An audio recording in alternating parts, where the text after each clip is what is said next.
All right, well, good morning, good afternoon, or good evening, depending on where you're listening to us from, and welcome to the annual webinar, NCoE, Next Gen Resilience Modeling of Communities for Policy Decisions.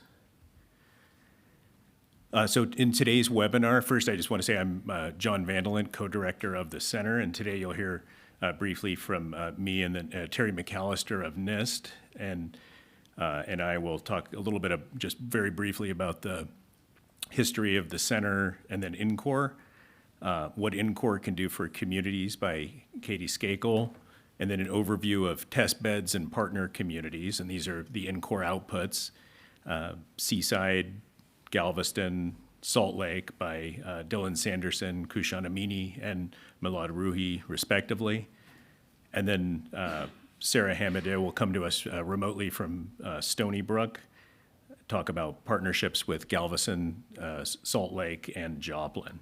And then Zhong Li, our lead developer at NCSA, will talk about becoming a contributor for those researchers out there, but then also what NCoE can do for projects.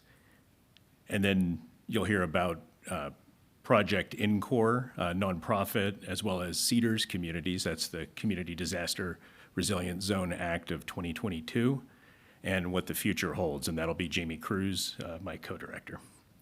And then finally, Professor Jamie Paget from Rice University will handle the Q&A. We'll all come back to the stage and answer as many questions as we can fit in. So just a reminder, please use the online Q&A. You should see that in the webinar, and you can put your questions in during, and that'll give Jamie some preparation time, and we're happy to answer anything. And so with that, I will pass to Terry McAllister, head of the Community Resilience Group at NIST. Terry? Okay. Thank you, John. So I just wanted to step back a little bit and go over some of the motivation that led to this tremendous center and the activities that you're going to hear about today. And a lot of our thinking has come from observing what's happened in past events. And I certainly haven't listed them all here, but some of these really changed national thinking. Hurricane Andrew, for instance, really made apparent that we needed local preparedness and mitigation and response. And the Northridge earthquake led us to focus more on building an infrastructure performance and going back and looking at our codes and standards to make corrections for future. And the World Trade Center taught us that a local impact can have a national impact and even an international impact. And this was really highlighted for us in a new way, unfortunately, with that event, but it's also expanded our thinking a great deal. And then the following hurricanes and tornadoes and other events that have happened have also pointed out with this new awareness about population displacement, affecting communities' abilities to recover, the role of critical facilities, building back better, not the same way prior to the event, and even more recent concepts like equity. So when NIST looked at these events, starting probably around that 2010 timeframe, and started thinking this is more than just what's happening to an individual facility, we focused on the following areas as the real challenges holding us back from being able to measure resilience.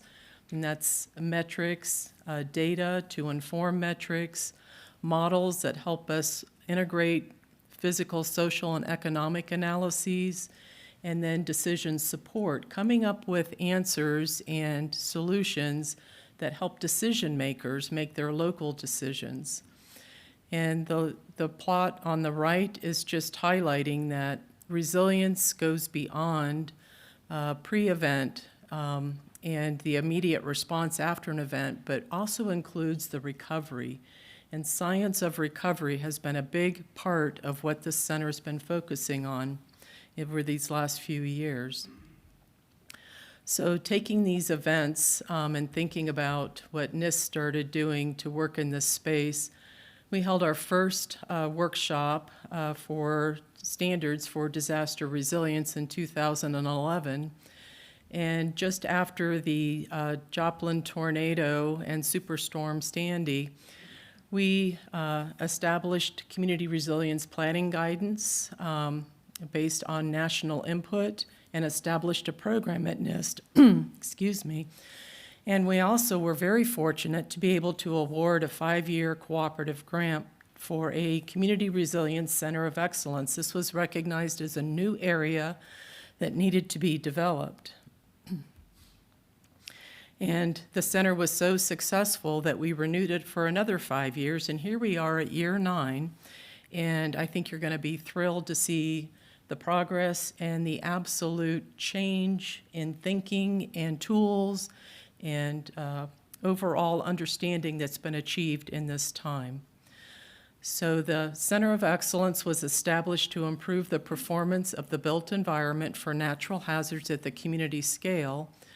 But in doing so, we also have to characterize the dependencies between the social, economic, and physical systems on science-based tools that communities can use. And that is really important because a lot of decisions were being made, but they really didn't have a strong foundation for them.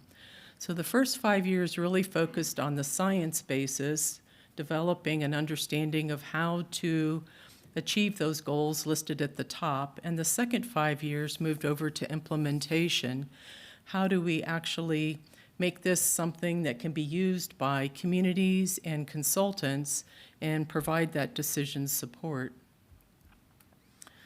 So NIST and the COE's vision is that at the end of 10 years, which is coming up in the next year, NCoE will enable risk-informed community resilience planning through validated tools that integrate multiple systems to benefit communities and enable decision makers to evaluate policies and develop best practices to achieve their own community resilience goals.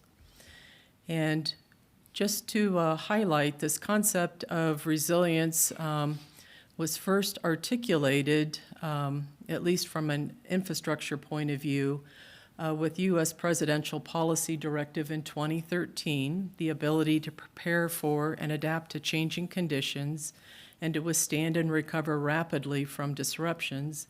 And 10 years later, there's been a slightly updated definition, but you can see it's largely unchanged. And so this has provided, I think, confirmation of the work not only that we've been doing, but the interest and the importance of this work to our communities and to our nation. So with that, I would like to pass it back to John Vandelent, our co-director.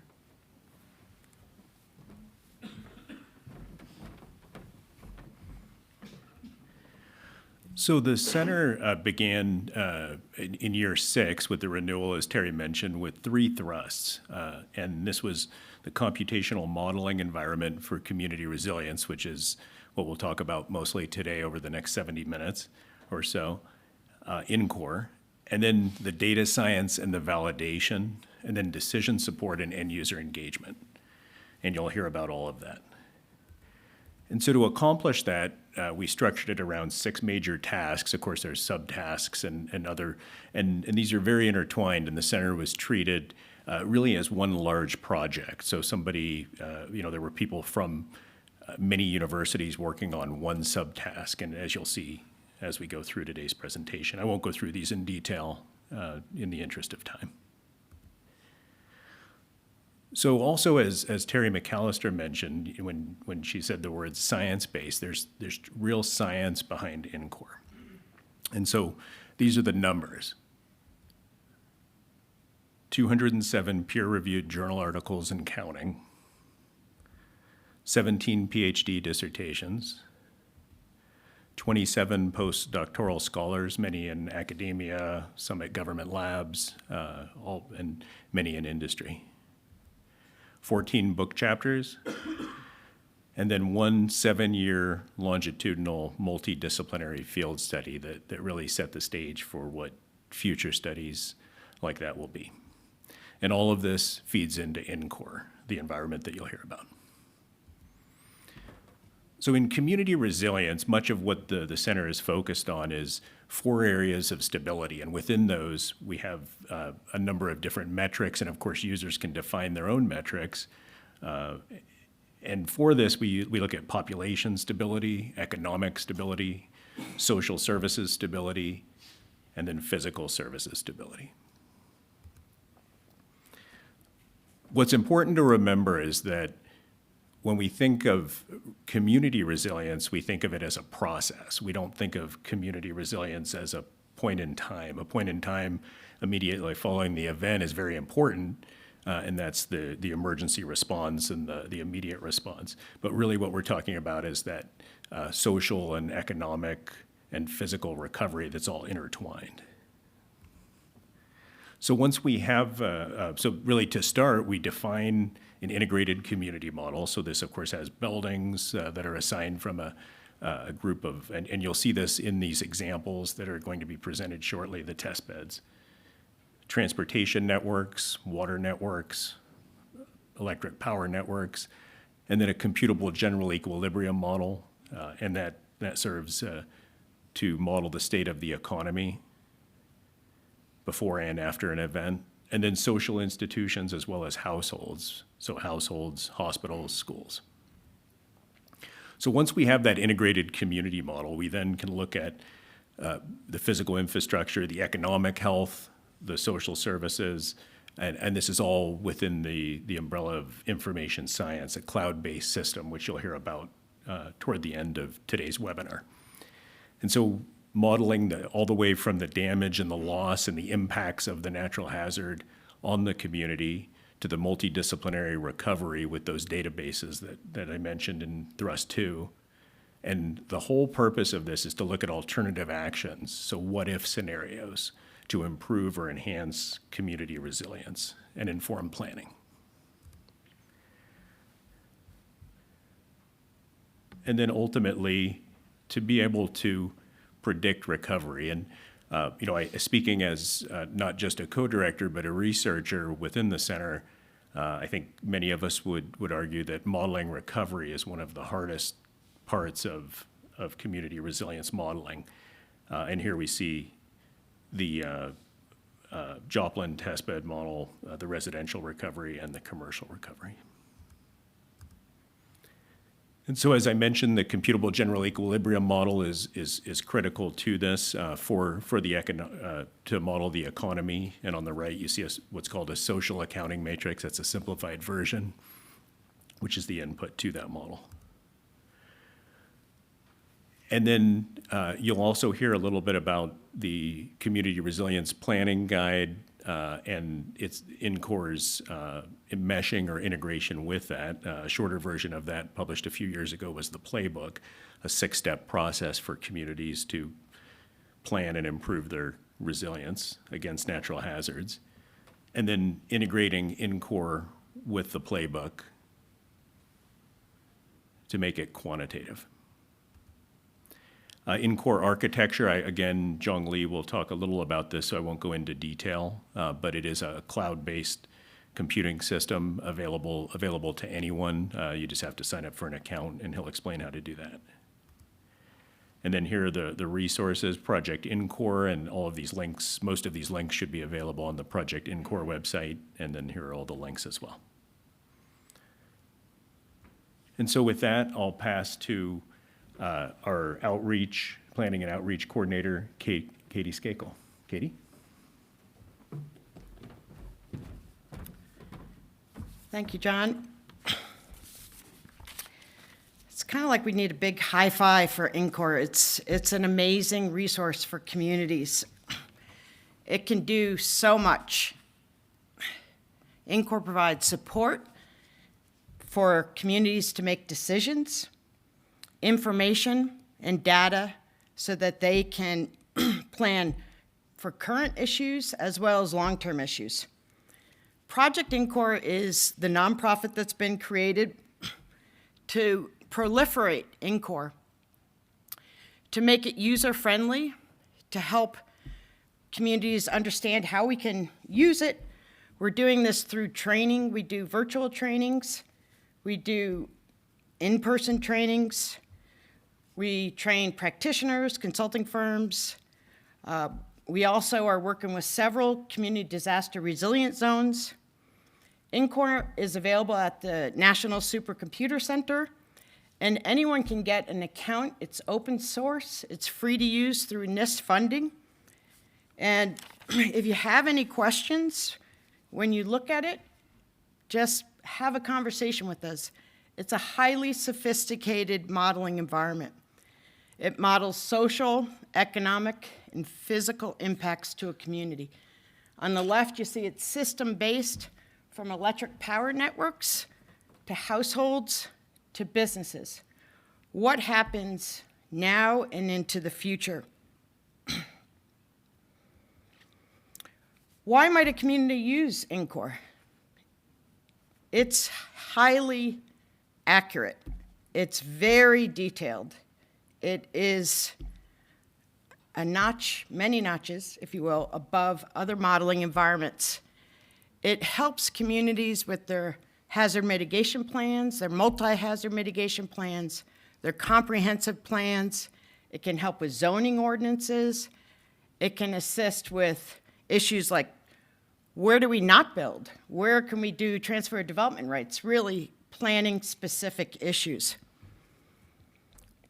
After a devastating tornado hit Mayfield, Kentucky in 2021, NCORE was readily there to set up a simulation and work with the community to adopt a building code that was much more protective of its buildings.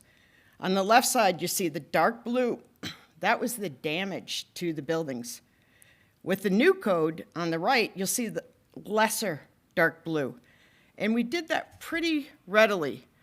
It's very swift, it's nimble, and it can provide incredible data and information for local communities to make decisions. We are currently working in a partnership led by the GEOS Institute in Southeast United States, with 4 states, about 8 different partners, and we're working with communities at various levels of capacity.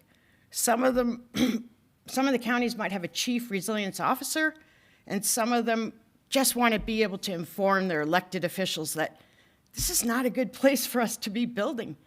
So we're really digging in with them to answer how NCORE can assist with that. And it's just an exciting tool, and we encourage everyone to sign up and get an NCORE account. And I'm going to pass it on to Dylan Sanderson, who's a NIST postdoc.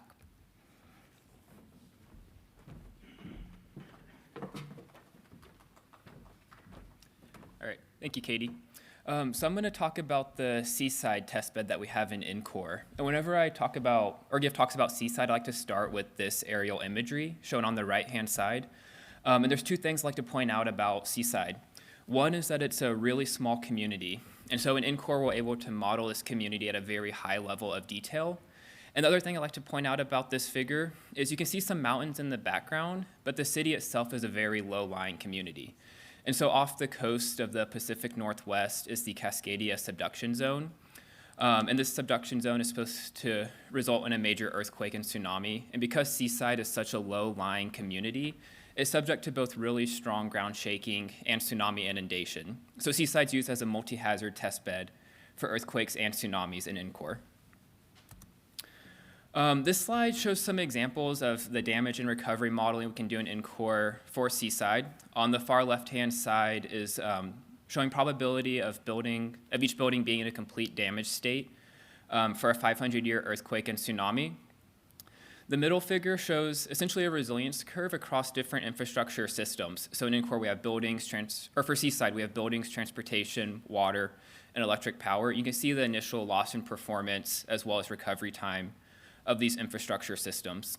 And then the right-hand side shows spatially probability of road failure, again, for a 500-year earthquake and tsunami.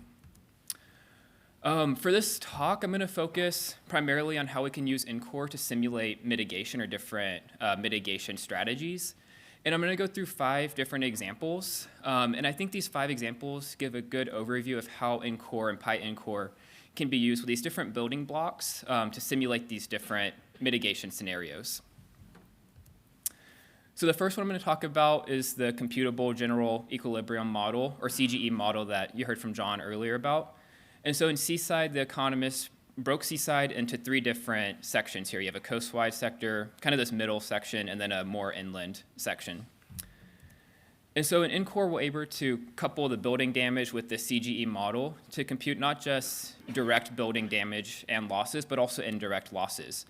And so this plot on the right shows, for example, under status quo conditions, looking at percent losses, as well as what if we put in different mitigation options in place. So retrofit 2 is what if we retrofit all commercial buildings, and then retrofit 3 is what if we were to retrofit all buildings in Seaside. So we're able to quantify both the direct losses and indirect losses using the CGE model.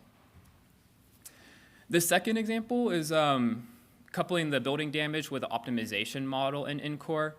And so this plot on the right shows on the x-axis economic losses, the y-axis population dislocation, and then each point is color-coded according to average repair time. And so each point you see in this plot is a particular optimal solution. And so planners could use information like this to pick out different solutions to help mitigate their, or for resilience. So for example, if someone is really interested in reducing economic losses, they could pick a point somewhere over on the far left. If they're really interested in reducing population dislocation, pick a point kind of that's far down at the bottom. And so because each point is one particular solution, this also corresponds to this spatially. So this purple point, for example, is shown on the figure on the left here. And each building can see what would be an optimal solution for that building. So some buildings would be do nothing, some buildings retrofit, some buildings relocate. And so with this, planners can start to identify, okay, so I know for a particular optimal solution, I need to retrofit buildings in this region, or maybe I need to relocate buildings in this region. This next example is kind of coupling a couple of different algorithms in NCORE, so a housing unit allocation where we assign people to buildings, electric power network damage, as well as population dislocation. And this plot on the left shows the after 1 week after a 500-year earthquake and tsunami, the percentage of the population that's being serviced by each electric pole or node within Seaside. So bigger circles indicate more of the population is being serviced by that node. Smaller is less. And so in this case, you can see there may be some population dislocation in the tsunami inundation zone, but further inland, more people are relying on the electric poles there. And in this work, we can also start to identify different mitigation solutions. So this was looking at a couple of different retrofit prioritization frameworks and trying to identify within this electric network for these electric poles, which one should we retrofit so that we minimize population dislocation. The fourth example here is using NCORE to simulate life safety risk. And so again, coupling these different algorithms in NCORE, kind of these building blocks. This is using the housing unit allocation to assign people to individual buildings. This snapshot, or this heat map, shows the daytime population for full-time residents, visitors, and employees. We also have this for a nighttime population. And then we can use NCORE to damage the built environment and then also look at life safety risk. So this plot on the right shows on the x-axis different recurrence intervals, 100-year event to 10,000-year event. And then on the y-axis is fatality count. And so you can see under status quo conditions, expected fatality, as well as with different mitigation options in place, how that fatality reduces. The last example I have is because NCORE is open source and written in, you have a PyNCORE to interact with these NCORE analysis, we're able to couple it with different models. So this one is an example of coupling NCORE with a model of urban change. This figure on the left shows this model of urban change kind of playing out over time, looking at two different land uses and how those evolve over a 30-year period, both under a status quo condition and under a different, one particular policy.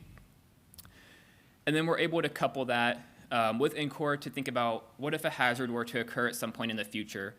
So this plot on the right shows on the x-axis a whole suite of different policies we considered from our urban change model, coupled it with NCORE, and then we can look at the number of people in damaged buildings. So the y-axis shows number of people in a damaged building relative to status quo. So if you have more people in a damaged building above, that's a worse policy outcome compared to the bars that point below, that's a better policy outcome. This is a good example of coupling NCORE with an external model. The last thing I'm gonna point out here is that the Seaside data is available. So on the left-hand side is a QR code and a link to a Jupyter book that shows some example Jupyter notebooks for Seaside. The middle panel shows the Seaside data that's available on the NCORE data services. So if you have an NCORE account, you can log in and view this data through NCORE. And then the figure on the right shows the Seaside data is available on Design Safe. And you can see the DOI in the top right corner. So with that, I'm going to pass to Kashan Amini, who is a PhD student at Rice University.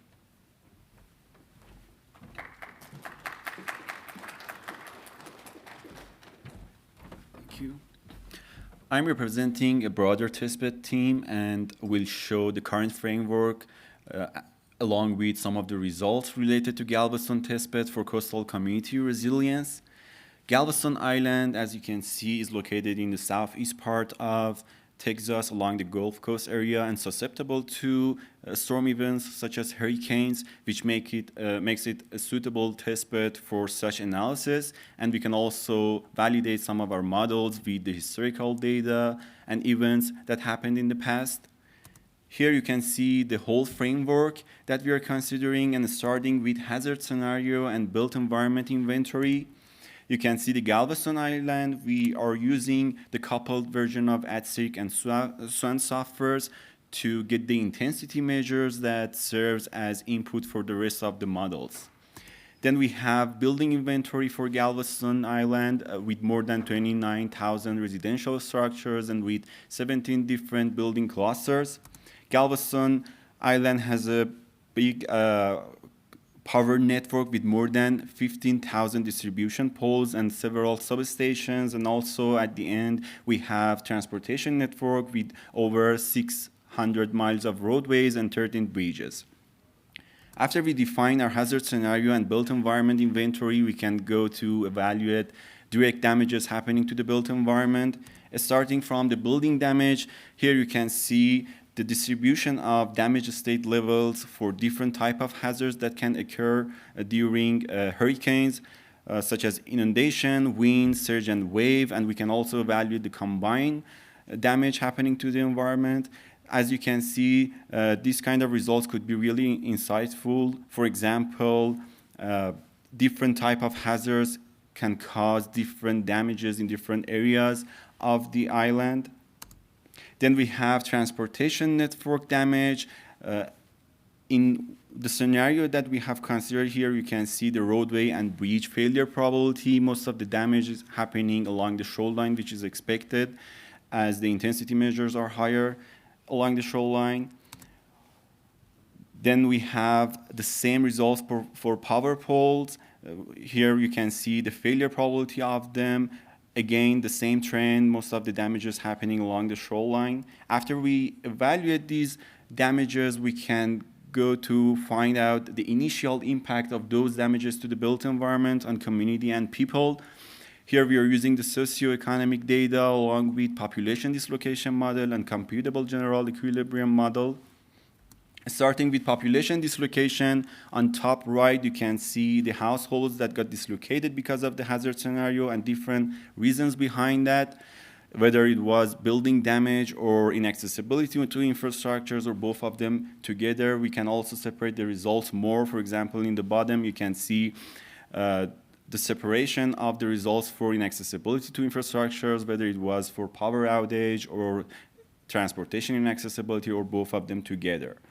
After that, we have the CGE model that gives us the loss outputs for the community. Some of them are employment loss, domestic supply loss, and real household income loss. One example is here on the map for real household income loss in $1 million, and you can see the results for each census tract in the community. After the initial impacts, we also model the long-term impacts going beyond the risk assessment to consider the recovery of the community, starting from household recovery. The households could be in different stages after the hurricane, such as emergency shelter, temporary housing, and permanent housing, which is the final stage and normal situation that people want to get back to. And we always have some households that fail to get back to the normal situation, which is permanent housing. On the results side, you can see the number of households in different stages.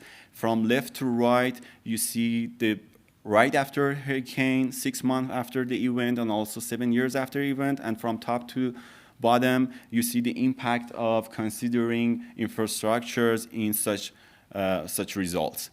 So you can see we can evaluate the dynamic of households getting back to the normal situation after the hurricane events. On infrastructure side, on top left, we have the time in days that households can get their access back to mainland in transportation network, and in the bottom you can see the same results for the time that households get back the access to power.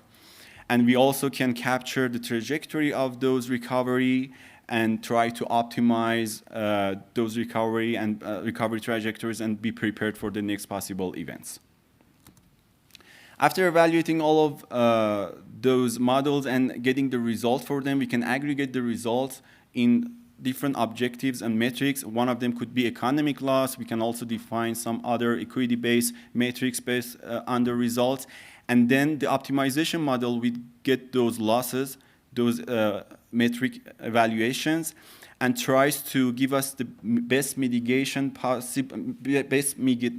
strategy based on the budget that we have, and then update the built environment inventory so we can reduce the losses as much as possible in the most optimized way.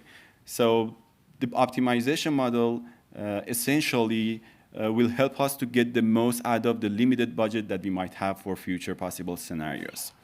As one example, and those mitigation strategies could be different things, such as retrofitting power poles or roadways or bridges or even elevating the buildings. One example is here, which is elevating the buildings for either 5 feet or 10 feet. And as you can see, the value loss without any retrofit and mitigation strategy was about $10 billion, but after investment of $50 million, we can reduce that amount to $6 billion.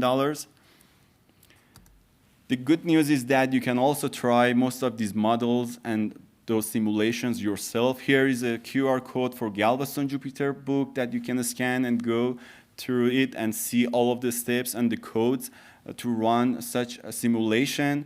There is also a link for downloading a Jupyter notebook for the Galveston testbed, and you can run the analysis yourself, changing the assumptions and input data. There's also Galveston app, which if you are not familiar with coding and programming, you can go and use the graphical user interface to get the same results and try it yourself. So please go ahead and check this yourself. With that, I'm going to pass the presentation to Milad Ruhi, a professor at University of Nebraska-Lincoln.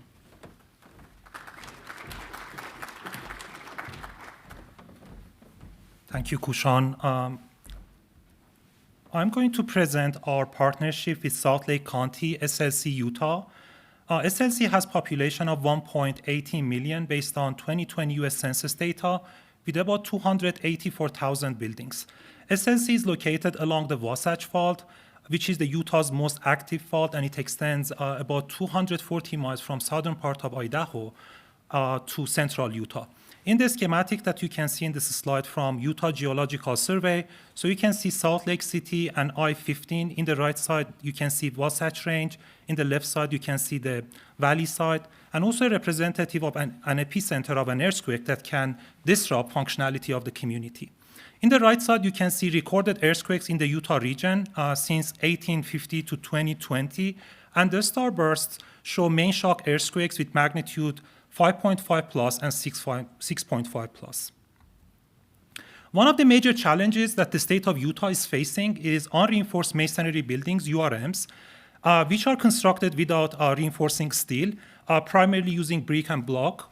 And they pose a significant earthquake risk and are the primary source of deaths and injuries during major earthquakes. So in the right side, you can see a few pictures of damage observed during 2020 earthquake with magnitude 5.7.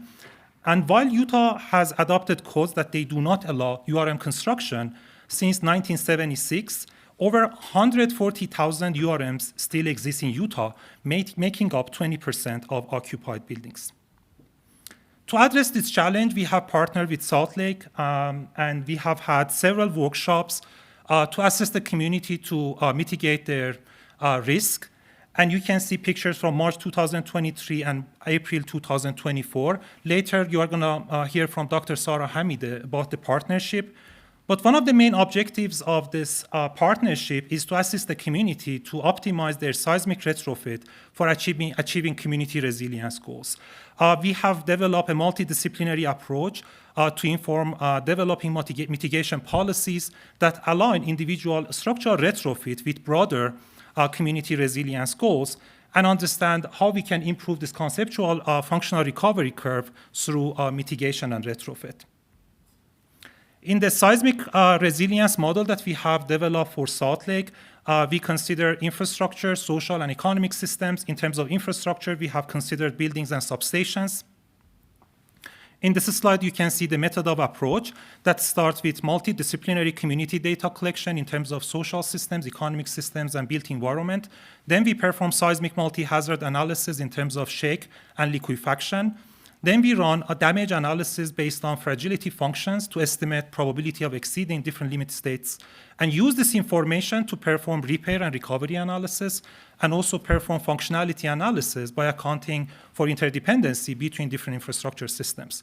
The results from our engineering analysis are used as input to social and economic models and estimate multidisciplinary metrics in terms of physical, social, and economic metrics.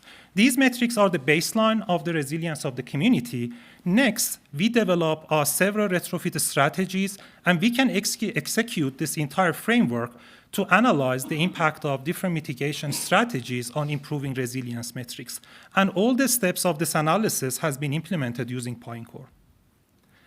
One of the main advantages of InCore is we are able to model dependencies and interdependencies between different systems. For example, in the left side, you can see the interdependencies that we have developed between buildings and substations. In the top right, you can see Salt Lake social accounting matrix, which basically accounts for economic transactions and interactions between sectors and also institutes and factors of production within the community. Also, our social scientists, they develop population dislocation models that can allocate our population on structural systems, and based on the damage estimates that we get from our damage analysis, we can quantify probability of dislocation for individual structures. According to the working group on Utah earthquake probabilities, there is about 57% probability of one or more magnitude 6 or greater earthquakes in the next 50 years.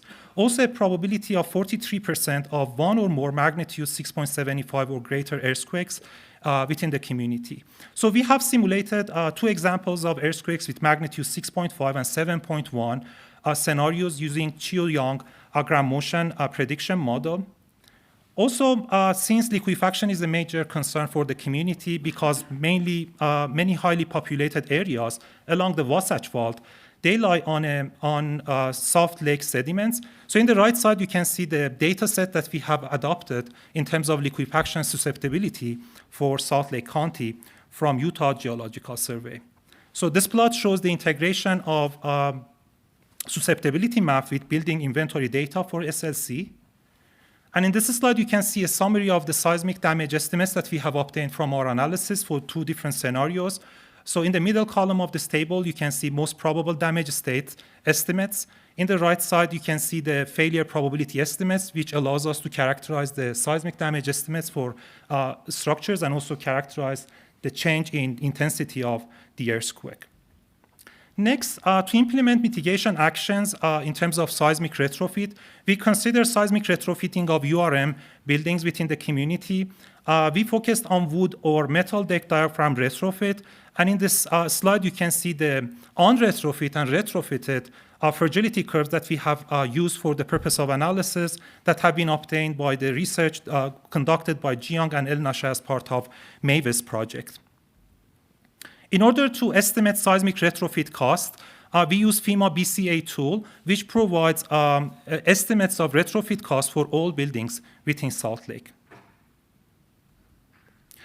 To show you the implication of this framework, in this slide you can see 5 example scenarios that we have ran using our framework. Case number 1 is the baseline in which all the buildings in Salt Lake are unretrofitted. Case 2, 3, and 4, and 5 are cases that have 25, 50%, 75, and 100% retrofit of unreinforced buildings. So in the chart, you can see the color-coded plots that shows the functionality estimates or percentage for each one of those cases.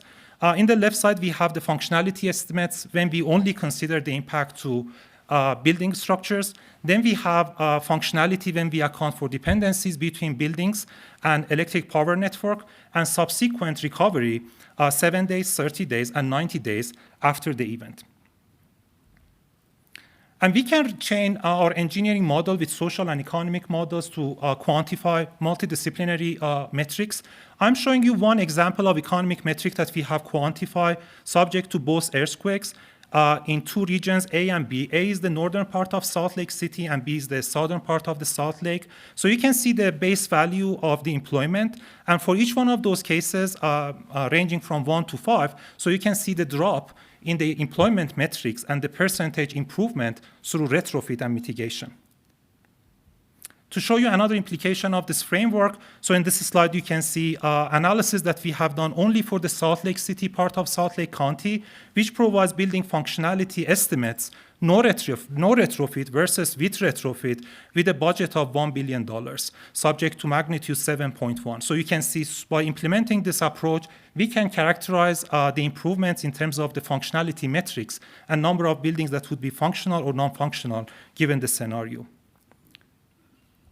In order to make this framework useful and usable for communities, so we have closely worked with NCSA and also Salt Lake County officials to develop a community app. So in this slide, you can see a brief overview of the community app that provides retrofit strategy builder, in which the officials can upload their data sets in terms of the retrofit strategy for different districts of Salt Lake. You can see this framework, this application provides total retrofit costs. Then we can run several scenarios. So case number A would be unretrofitted case, which is the baseline. Case number B would be retrofitted case. And then we can track the improvements on resilience impacts in terms of different metrics, physical, social, and economic. Next, I'm gonna pass to Dr. Sarah Hamide, assistant professor at Stony Brook University.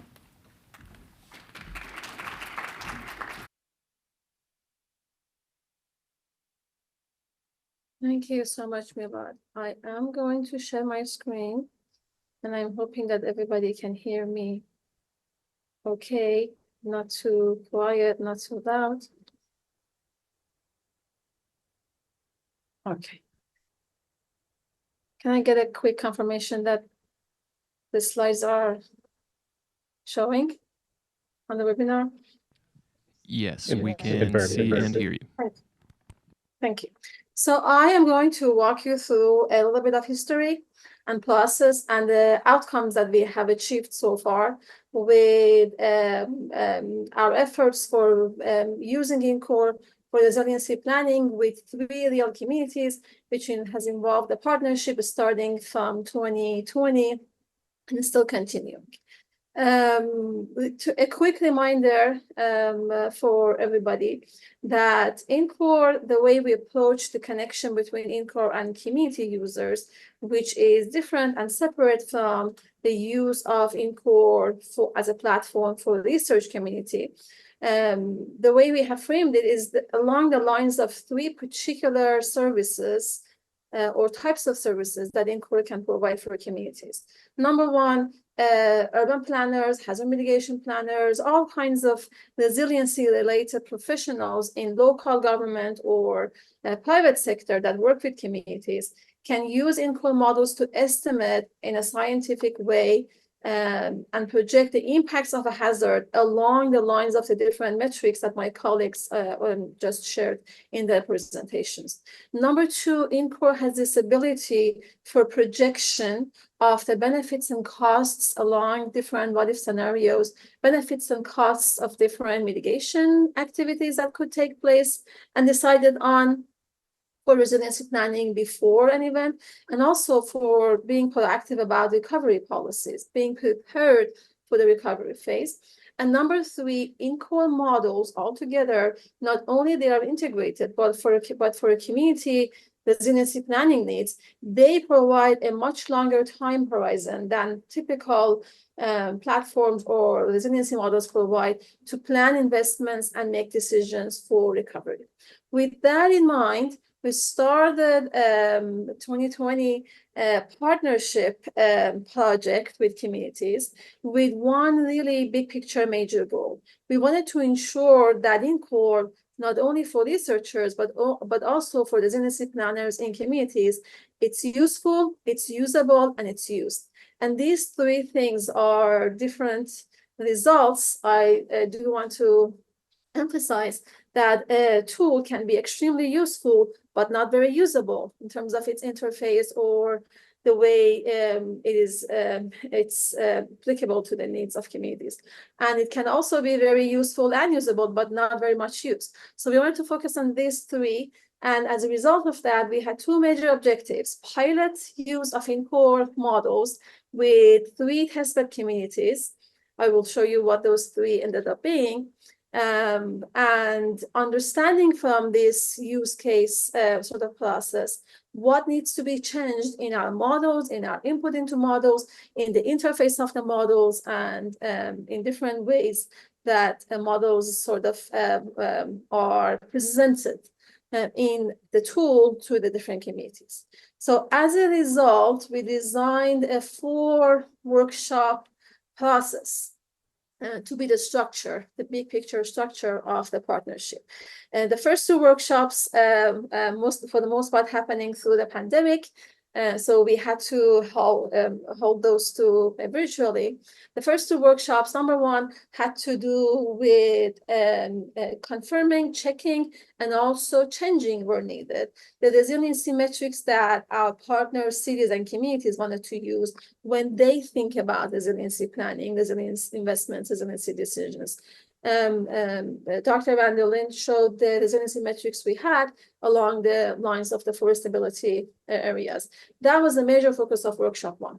Workshop 2, we presented our models in the most accessible and usable way to our partner stakeholders in each of the partner cities, and we tried to come up and develop with them analysis questions that they need to answer, they need to have answered to make decisions, to put in their grant applications, and planning documents, so on and so forth.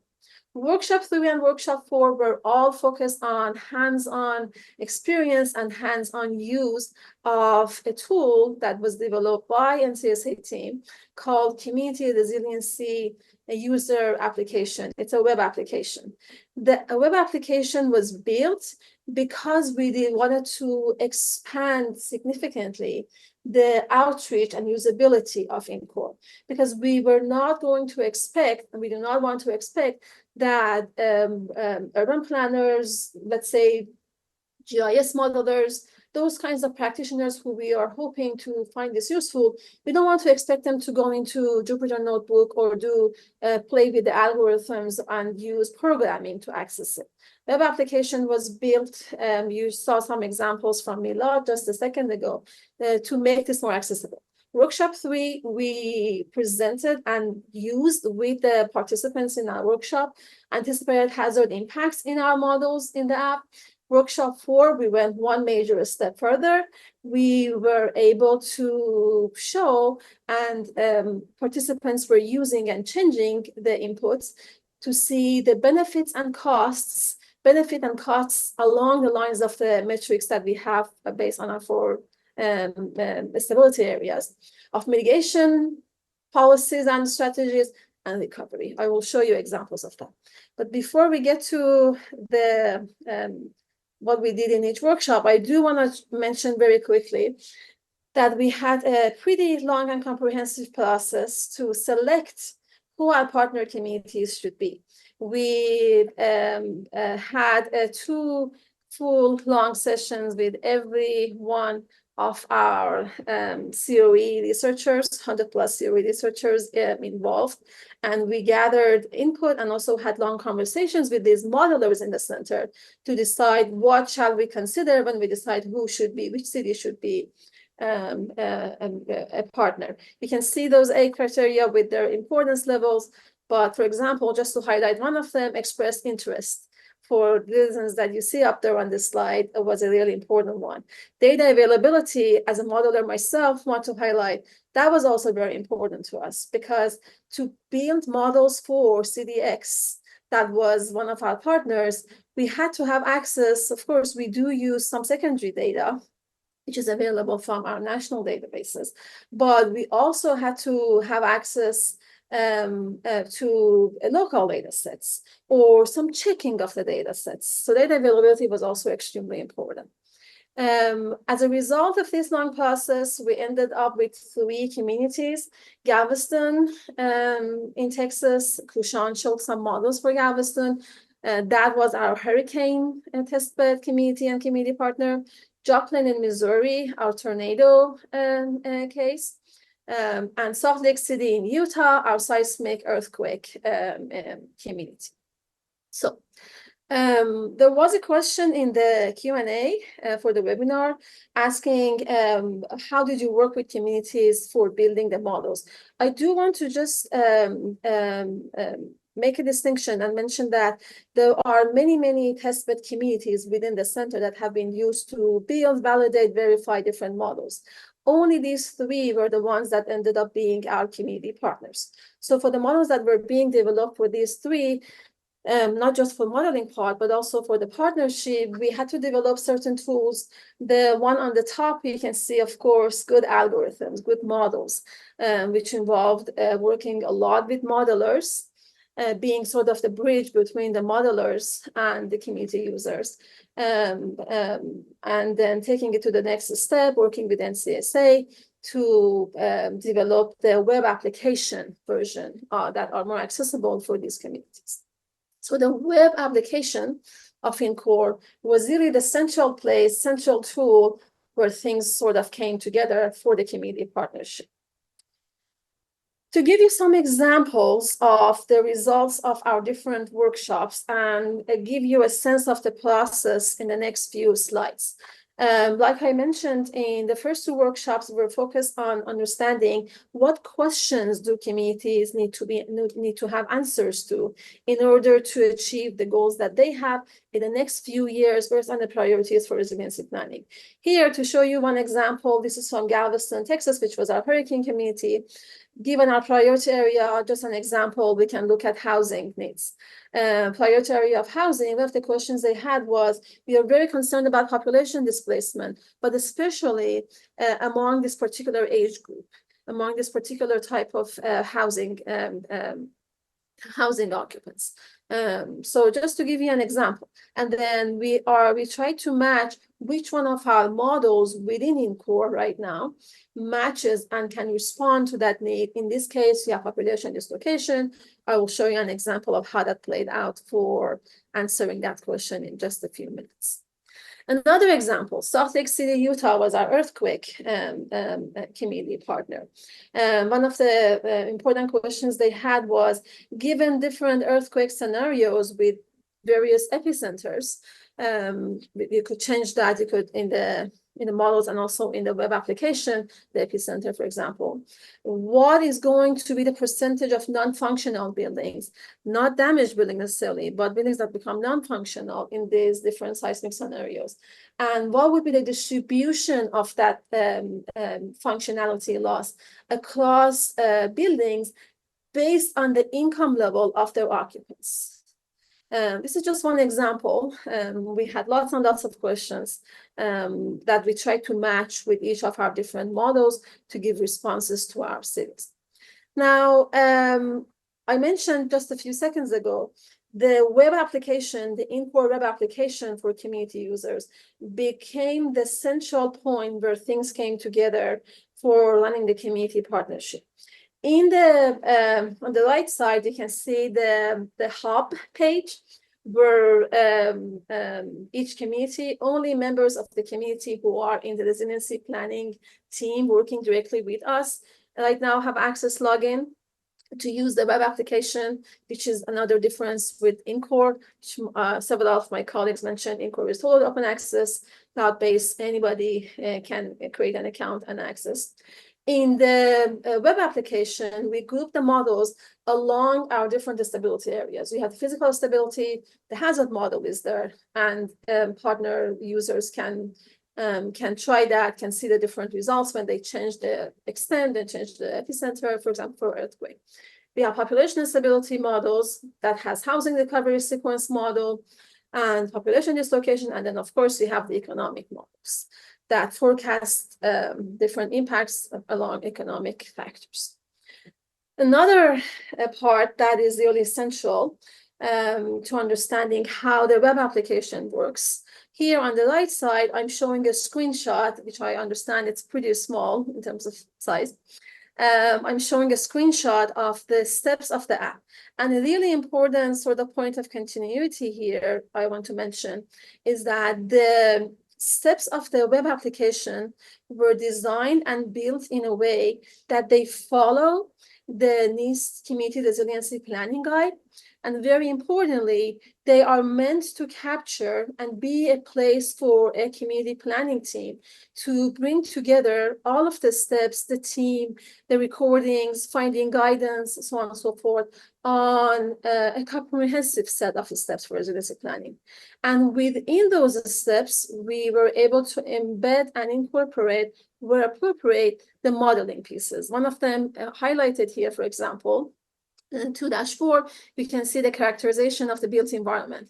And in my screenshot, you can see some examples of the building inventory input data set that was brought in here. Or you can see another example of what was built for workshop 4 retrofit plans, choosing different strategies and seeing the costs and benefits of that. One thing that I wanted to highlight from the left side list that I have, this is from our NCSA team lead, John Lee, where we are showing sort of the new additions in the modeling part of the app, where cities can not only see the anticipated impacts of hazards, but also comparing without mitigation with mitigation, and without mitigation with mitigation, they have to specify what methods, what buildings, and those details of that. They can compare the impacts of hazards without mitigation and with mitigation. So that was embedded in the app. I will show you examples of that too. So let's get to some examples. For hurricane testbed, which was Galveston, one of the things that we did was that, of course, in preparation for each of these workshops, quite a few meetings with our lead contacts, lead liaisons in each of the cities. For the most part, planners, sometimes grant managers, resiliency grant managers, to see what models do they want to see, what retrofit models, what retrofit strategies are they interested in. Galveston, one of the models that we developed was this flood and hurricane property buyout decision framework. You can see on the left side, the model produces for the city, number one, best candidates for buyout broken down by tenure status. You could see, the city could see the breakdown of these candidates by income level. or could see the breakdown of these housing unit candidates by race, ethnicity of the homeowners. And then you can also see how much the cost is. In the Q&A, if anybody was interested, I'm happy to give the details behind this model. And very importantly, potential benefits, which is produced as a result of the integration across our models. Integration across our damage model with functionality model, with population dislocation model in this case. That you can see as a result of these particular buyouts, with this distribution, you are going to reduce the number of displaced households by these two numbers for owner versus renter. Another strategy in terms of what resiliency policies we were considering for each city was building elevation, which is also another very popular retrofit mitigation strategy for hurricane-prone islands like Galveston. You can see a summary of one selection. One of the users in one of the workshops with Galveston had made this selection. They could have made a different selection, of course, but you can see they can open retrofit strategy builder window and select in this particular zone for this particular building archetype and for this percentage of this archetype of buildings, I want to use this method. 5-feet elevation, 10-feet elevation, or other strategies that they're interested in. And based on that, the model runs and randomly selects a number of buildings that match the percentage, match the archetype, and match the zone that they have selected, and produces the cost that is associated with that kind of retrofit. Beyond the cost, retrofit model would also show the benefits in terms of reducing building damage, reducing functionality loss, reducing population dislocation, reducing the length of time that households would be in emergency shelter or displaced for a long period of time. Another example that you can see here is from my colleague Lisa Wang and John Van der Linde. They built retrofit strategy models for tornado, for Joplin. I'm not going to get into the details of the combination of methods that were used here in terms of what exact strategies, what exact retrofits were used here. But you can see that an example of what Joplin users would see. No retrofit, 40% of the buildings being retrofitted and 80% of the buildings retrofitted. They can see how the building damages are changing when the retrofits happen just for residential. And in the table below, depending on the goal that the city has, you can see how along the lines of each one of the metrics, changes in employment, population dislocation, building functionality loss, how those numbers are changing, which is what we use to inform the community users about the distribution of retrofit benefits across these different metrics. Yet another example from the Salt Lake City app, and I'm glad that Milad was able to show some examples of the Salt Lake City app in his presentation. You can see the distribution of hazard impacts, a particular earthquake scenario in terms of dislocation of households. You can see dislocation of households in that table on the right has been calculated based on the type of the building and also based on tenure status, owner versus renter of the occupant. The user could change the distribution and say, I want to see population dislocation anticipated by the ethnicity of the occupant, for example. So they could change that. Again, because the models are integrated and linked together. Finally, in terms of another example of what they would see in the app, Milad also showed you a different example of this for Salt Lake City retrofit with seismic, with earthquake losses. You can see one example of setting a certain budget limit, and of course, in this case, 200 million, and selecting a hazard scenario with an epicenter and showing how the building damage distribution from no damage to moderate damage to extensive damage to complete damage is changing, thankfully, reducing, going down when we go from the no retrofit distribution, which is optimized into with retrofit in terms of distributing what buildings would get the retrofit applied to them. I did want to go a little bit deeper into just one of the cities and their application case example to put things a little bit deeper into context. Salt Lake City, again, our earthquake testbed community, decided between workshop 3 and workshop 4 that they want to focus on using the results of the in-core models for making improvements into their applications for Fix the Bricks program, which is a seismic retrofit program. A little bit of history, they have estimated that just in the city, 30,000 unreinforced masonry buildings exist, they're just residential. And that means quite a large number of households are in danger because of that. 2016, they were able to launch a program where they got funding through the state from FEMA, PDM, pre-disaster mitigation program, to open applications for private homeowners, landlords, multifamily or single-family owners to apply for Fix the Bricks grants to do 3 different the combinations of seismic retrofits that usually cost between $11K and $32K. And of course, the demand was much larger than what they could provide. Right now, they have finished 160 projects, and they have only money for the rest for 400 more. The concern they have is that instead of doing a first-come, first-served basis in terms of approving application and providing the money to homeowners, they want to have a better, more scientific and more equity-based way to determine that.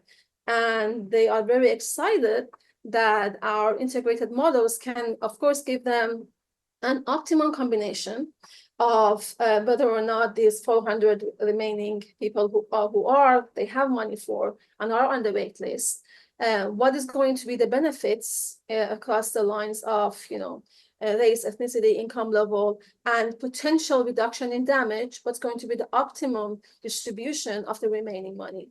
And more importantly, they are very excited about using the predictions in our models, in the retrofit models, to make the case and put together new applications to increase the budget, because they have a very clear unmet need for unreinforced masonry. To make applications to CDBG, the general pool of community development block grant money through Department of Housing and Urban Development, to apply for brick money from FEMA, and increase the number, making a very strong case that if we spend this much money on these particular buildings based on our model results, this is how much we're going to reduce damage. Very importantly, this is how much we are going to equitably reduce damage, reduce displacement, reduce housing recovery failure, so on and so forth. Another exciting and next development, which is happening right now around Salt Lake City, is that Envision Utah has been reaching out and working with us and hoping to take the in-core seismic models that have been developed for the entire county right now to the next step and develop planning documents, and also make the case for building code updates for areas well beyond Salt Lake City because of the regional sort of outreach that they have. Galveston is using the results of the elevation model, which I just showed you a few minutes ago, to put together a grant application to ask for a very focused but optimum combination of residential buildings for building elevation, making the case again along the lines of various metrics. And finally, Joplin, they are starting a new housing program, in particular, especially low to moderate income neighborhoods. And they want to use this opportunity to retrofit these buildings and plan for new construction in these neighborhoods based on what the tornado retrofit model has shown for reducing losses and damages across different metrics. Finally, just a few really high-level general lessons learned so far. One of the things that we have observed over the past few years since 2020 is that the main reasons that cities, users and communities get really interested in using InCore as a tool, in this case, I'm talking about the web application of InCore, is that not only it is scientific and data-driven, but it also gives them a more holistic picture of when you have these building physical damages, this is how it impacts your employment. This is how it impacts your income, household income over the long range. This is how it impacts your population dislocation. This is something that communities are extremely interested in because it makes things very useful to them. The other thing that we have learned in terms of an important ingredient for success of in partnership is that capacity of the user community really, really matters. Not in terms of them being able to have data and access and share data with the modelers, but also in terms of staff availability and expertise to use the models and translate these numbers and maps and graphs into applications and planning documents. And finally, I wanted to conclude by saying that doing the partnerships for our team has really involved long sort of process of continuous facilitation, translation, coordination across very different groups: modelers, software developers and programmers, and users in the community. And it has involved a lot of back and forth, long conversations with planners in the communities to understand what are their needs for grant applications, for planning processes, for prioritizing investments or spending, and adapting to the fact that over the years, over even just a few months, those possibilities and application possibilities do change, and that is just part of how communities work, and we have been adapting to it. With that, I'm going to thank you all for your time and pass it to Professor John Lee, the lead programming and developer of InCore. Thank you.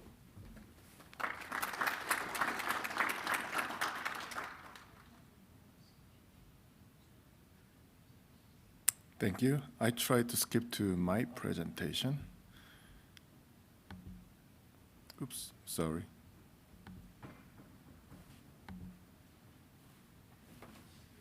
Good. I'm going to talk about how to use InCore for your research project and also talk about how to contribute to InCore community. First step, in order to use InCore in your research, the important part is you need to create InCore accounts. You can create your free InCore account at this link. Also, you can scan the QR code here. So when you sign up your InCore account, you are able to access the data all published by the Center of Excellence, including built-in infrastructure inventories, fragility curves, repair curves, a variety of the data you could access. Also, the InCore web services we built, which is very tightly coupled with InCore Python applications, so you could access all the data, hazard, DFR3 services you can access. And most usefully, you can also access to Jupyter Lab or InCore Lab that you can log in. You will have your own Jupyter Notebook environment. You can start to developing your Jupyter Notebook using Python and InCore. So this is a link also showed our landing page. There's a lot of resources about how to use it. I'm going to cover more detail about. So first step, again, create your InCore account. Second step is learn how to use InCore. We do have online materials online website, so please use that. Especially, I highlight the two parts here. One is training workshop materials. So far, we've done 3 sessions in the 3 conferences, I believe, that training session we ran, and that each session has a slightly different flavor. For example, first one we conduct in 2021 that has the basic use of InCore with the various visualization examples. So that's maybe a good place you can start. And then we did in 2022 in the Lifeline conference. This one includes more focus on Lifeline analysis using InCore. So you are interested in buried pipeline, power networks. This is also good material you can follow. And last year, we did a workshop at Inspire conference. This one has aspect of some of the advanced uses. So if you want to modify fragility curve, you want to have your local hazard, you have a different type of the more research activity you want to be in core, the last workshop could be very useful for you. Just for information, all of them are written in the Python in the Jupyter Notebook. You are able to just read through it online, where you can download the Jupyter Notebook, which has a zip file you can launch on your local or in the Jupyter Lab environment. Also, we do have a tutorials and tips page. We try to capture some of the frequently asked questions, like how to create earthquake scenario, how to upload the data, or how to create the fragility curve, how to do fragility mapping. All that tutorials and tips are available on this link. And this link also should have that Jupyter Notebook example in the Python. So this is, I think, great resources you can learn how to use InCore. After that, step 3 is explore that research example we already have on site.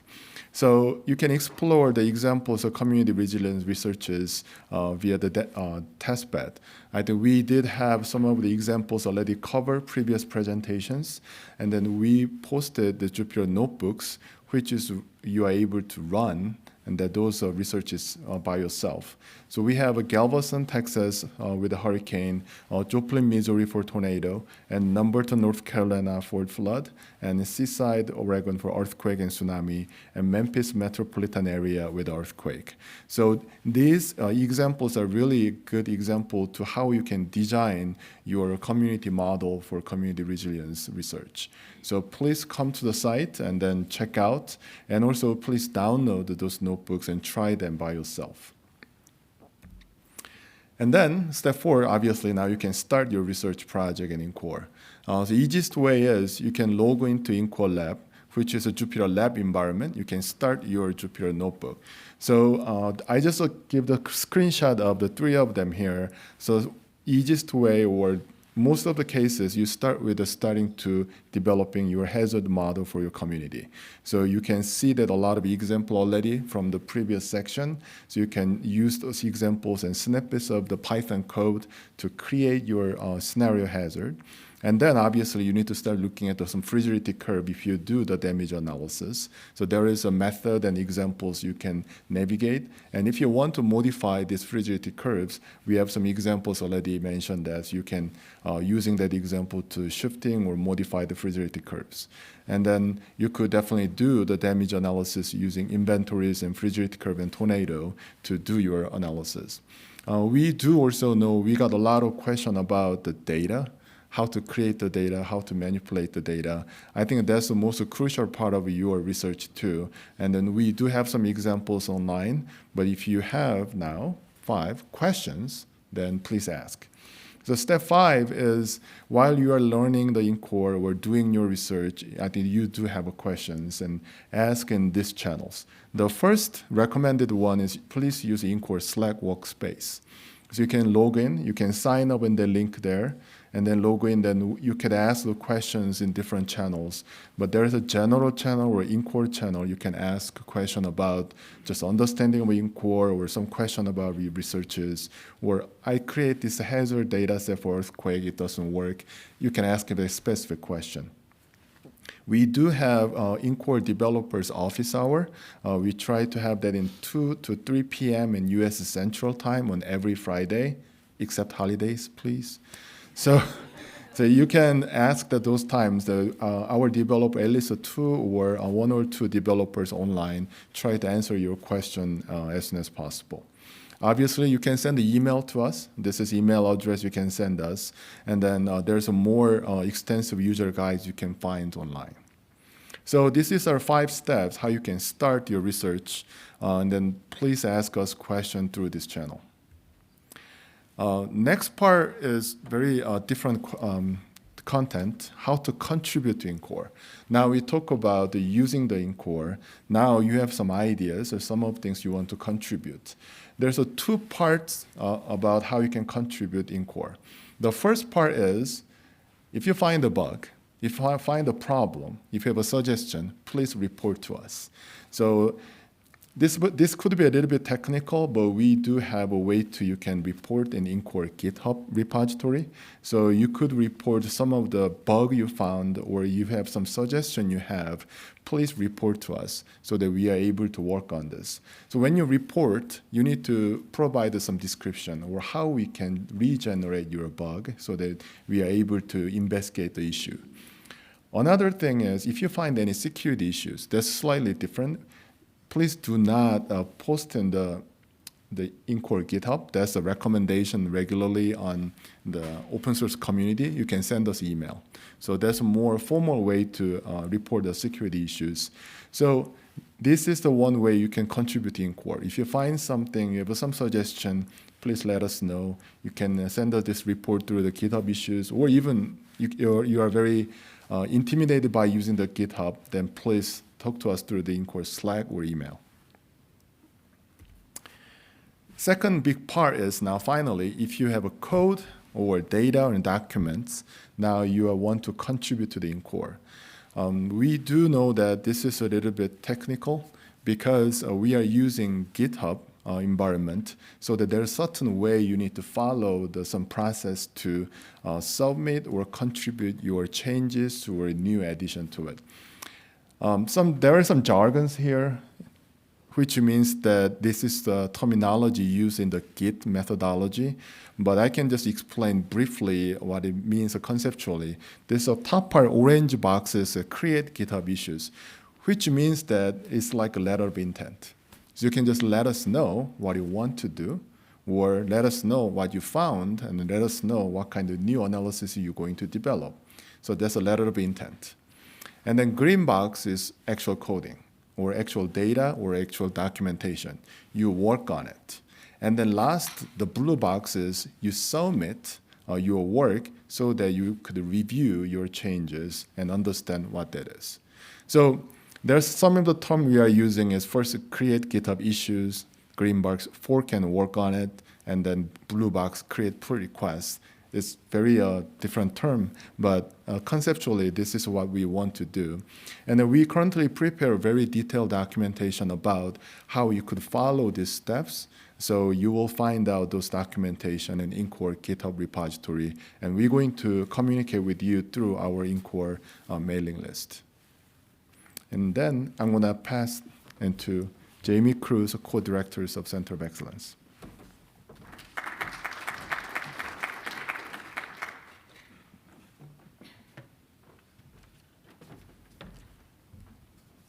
Okay. I want to share with you a quote, if you will. It says, "We cannot and probably should not interfere with natural processes that create hurricanes. Therefore, the challenge is to identify and adopt strategies that allow a region to reduce the disruption and promote recovery that improves the quality of life for all subsegments of the population. Resilience is the goal for the structural, environmental, and human systems." The reason why I shared that with you is it was pointed out to me that that was in a document that Brad Ewing of Texas Tech and I, along with Dan Sutter, that was at University of Oklahoma, published in 2007. So we all have been working, many of us, for quite some time on these bits and pieces that are very important to creating an environment of community resilience. However, this is where I would say thank you to NIST for a very bold move to fund this center, because it was bringing all the bits and pieces together so that we could, as Sarah said, create a holistic view of a community and how we need to help it recover. So I wanted to say very briefly, I did not put the exclamation point on future. That was John. Okay, so I've got three things that I really am planning to talk about. And the first one is sustainability and what has been coined as the term Project 3651. What happens after the 10 years of funding that have created this engine of research and application. The train is moving forward, and then how do we keep it going? And so thank you to Jay Wheeler and the EAP for coining the term Project 3651. It forced us to start thinking very carefully about what happens next. Okay, so what happens next? As you can see from the presentations, we are branching out. We have different users with different needs, and we also want to draw in the next generation of contributors. And so one of the pieces that we are branching out on is the NCoRE open source ecosystem. And our last presentation invites people in and also invites you to develop and be part of this community or ecosystem.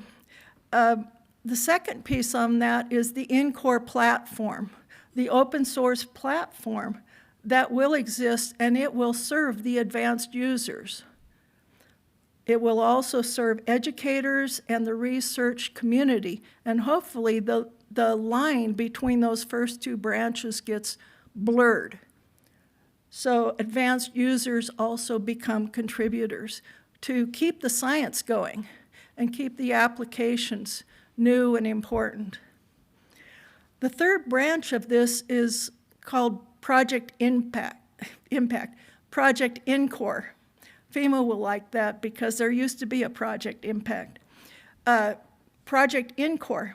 So the purpose of Project NCoRE, which I'm going to describe very briefly in the next slide, is going to be a place where we can provide training to users and possibly different groups that have different needs to provide technical support for the under-resourced communities and to provide contracted services. Project NCoRE is intended to be fairly nimble in responding to needs. What is Project NCoRE?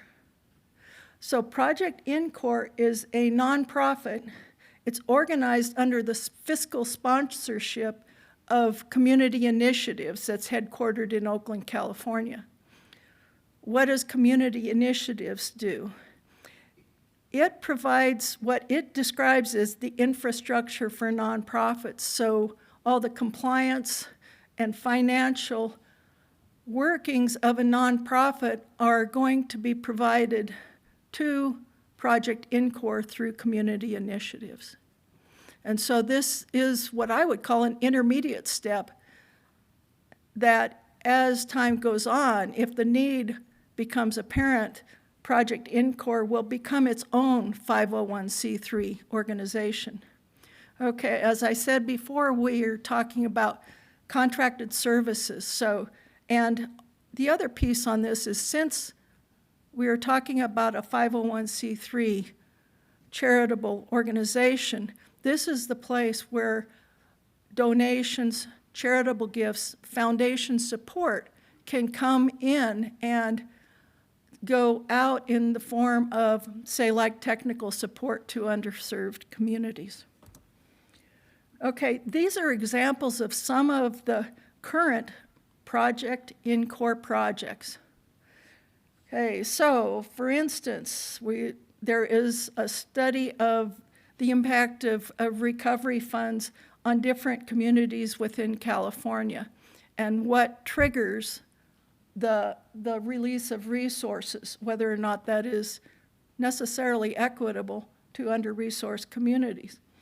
A second one is the Cedars communities. This is a collaboration with GEOS Institute. Katie talked about it just a little bit.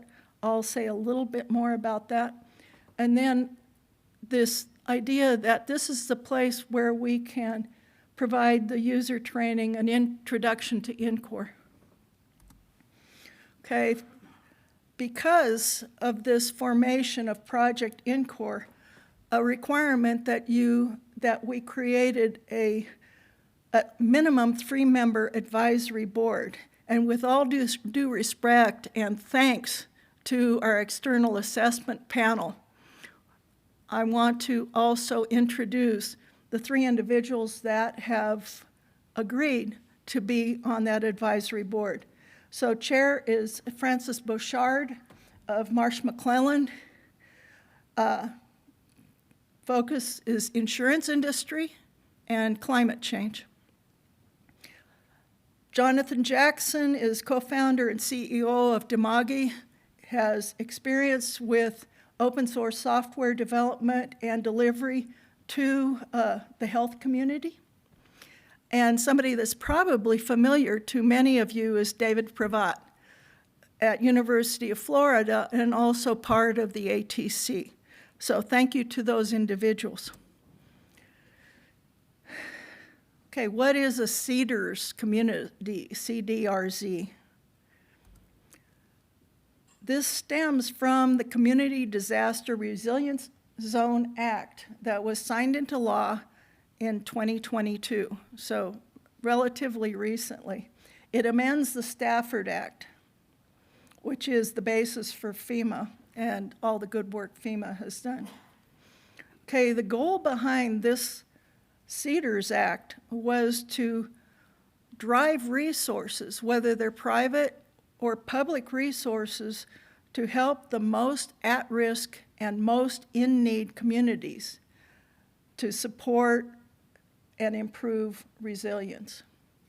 Okay, so an example of that is there was an adjustment in the federal cost share to CDRZ projects, many of them through BRIC, but other funding sources, and that moved to 90% for these under-resourced communities. So fall of 2023, there was the first cohort of 483 communities that were identified, a minimum of 2 per state. And there is a plan that in fall 2024, another cohort will be released or designated to include tribal lands and territories. And so that leads to the NCORE CDRZ project that is in process right now. And this is working with the GEOS Institute.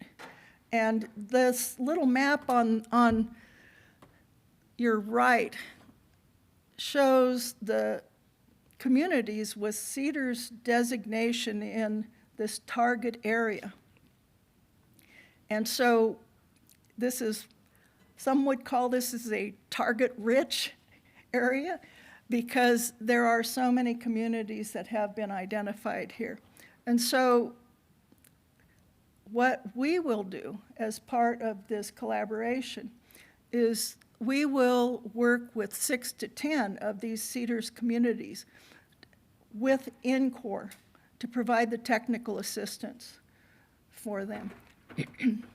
So what's the goal here? The goal is to have a proof of concept and to scale up so that we can provide this or understand how to provide technical support to far more communities.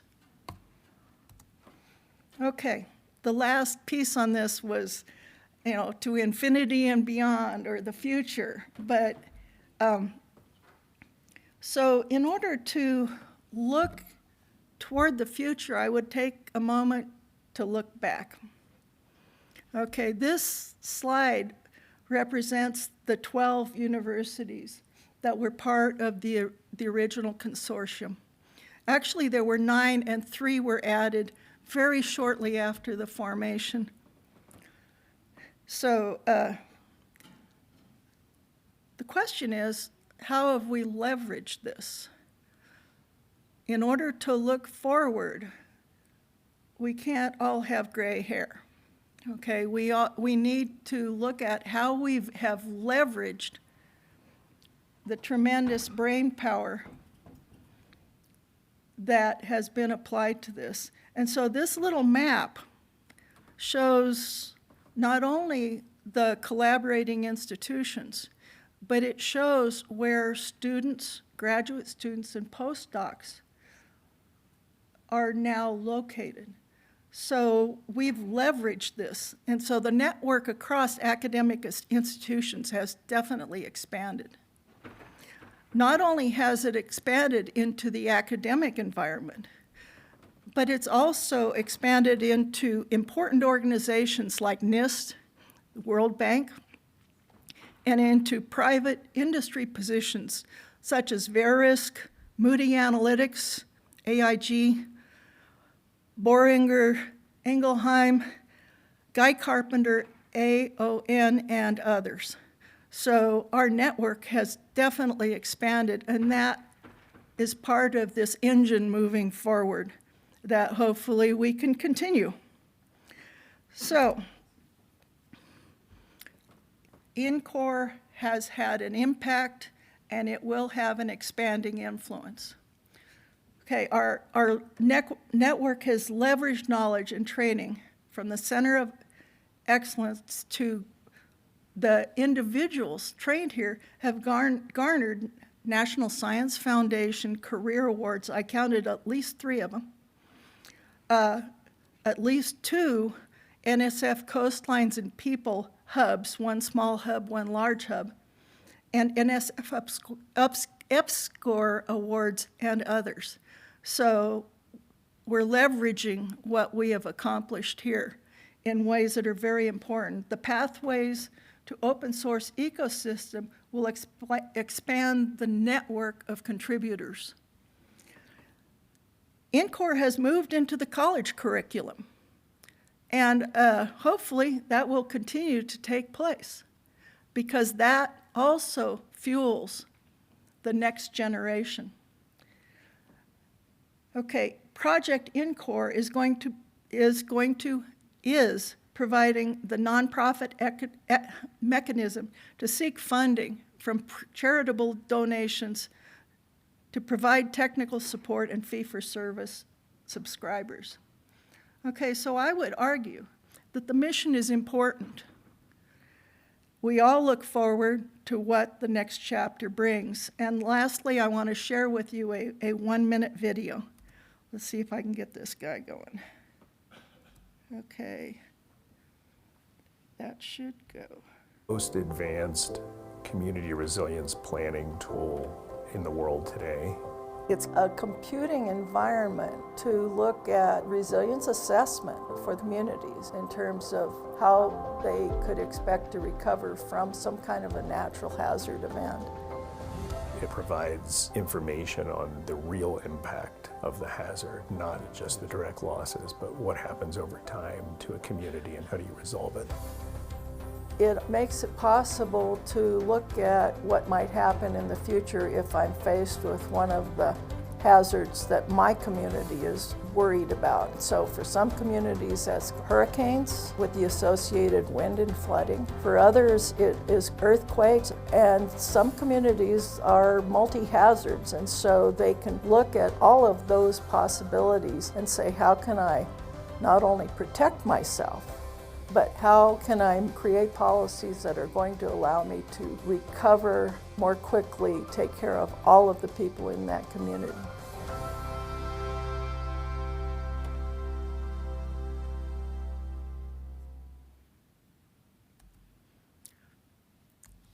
Okay. Thank you, NIST, for the support of the last 10 years. And lastly, we want to remind everybody to please, those people online, please take advantage of the online Q&A And I think we're going to move to the next part of this where I'm going to invite the speakers up, and Professor Jamie Paget is going to manage the questions coming off the internet, and also there will be an opportunity for people from the room to ask questions. Thank you. Thank you, Jamie, and thank you all of our speakers. While the group comes back up to the stage, I'll start perhaps with a softball. Thanks, Jamie.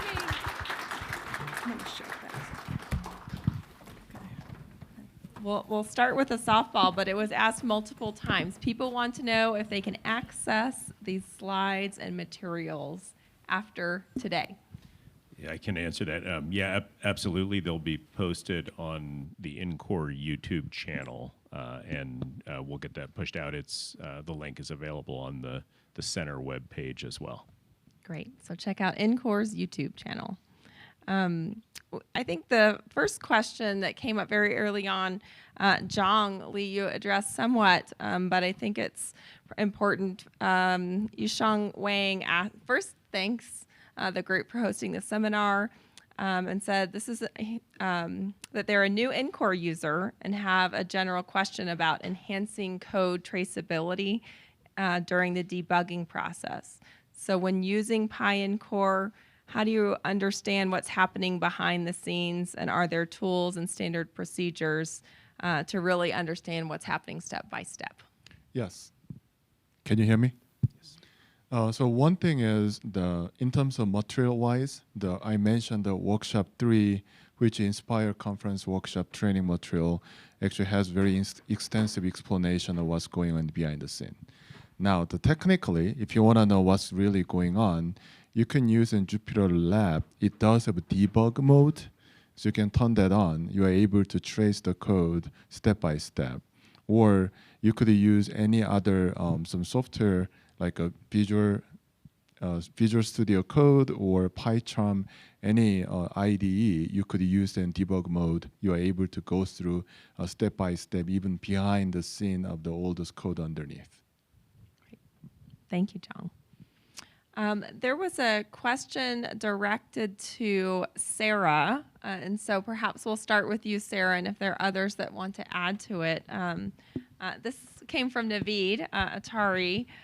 Says hello to the group, and glad to see the process, and thanks for hosting the workshop. Sarah, specifically, how do you explain the uncertainties of the models to the users so that at the time of a potential future unfortunate event, no one will lose confidence of the models if the predictions don't end up being perfectly accurate? So kind of tied to perhaps some of the communication during community engagement, how do you align expectations given that these are uncertain outcomes?